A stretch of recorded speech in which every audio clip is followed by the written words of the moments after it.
KFC iste'mol qiladiganlar uchun bu videoni oxirigacha ko'ringlar. Inshaalloh bu video foydali bo'ladi deb o'ylayman.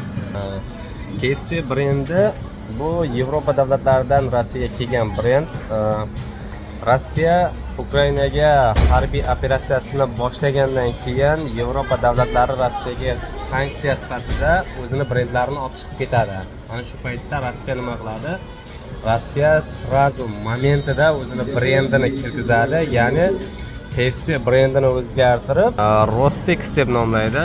Mana ko'rib turgan bo'lsalaring, Rostex deb yozib qo'yibdi. Lekin hech narsa o'zgarmagan. Biron bir narsasi o'zgarmagan. Hammasi bir xil. Mana shu KFC fasadlar ham, shu tovarlar ham, menyu hammasi o'zi KFC ni brendi asosida turibdi. Faqat brend nomi o'zgargan. Rostex deb elektron zakaz qiladiganlar ham, hop, сотрудниклар ham hammasi KFC brendining formulasi bo'yicha ishlaydi. Bu videoni nima uchun qo'yapman?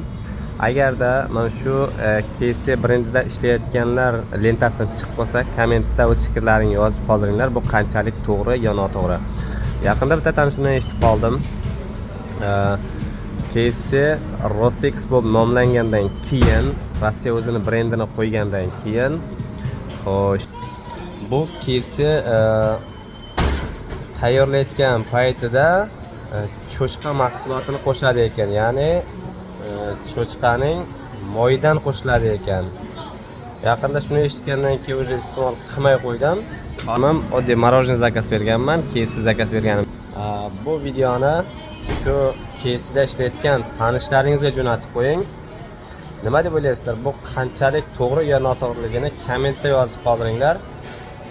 Eshitishim bo'yicha, xo'sh, mana shu qovurilayotgan tovuqqa KFCga cho'chqa mahsulot qo'shiladi ekan. Tushunishim bo'yicha shu salasi, moyi qo'shiladi ekan. Bu qanchalik to'g'ri, qanchalik noto'g'ri? Kommentariyada yozib qoldiringlar.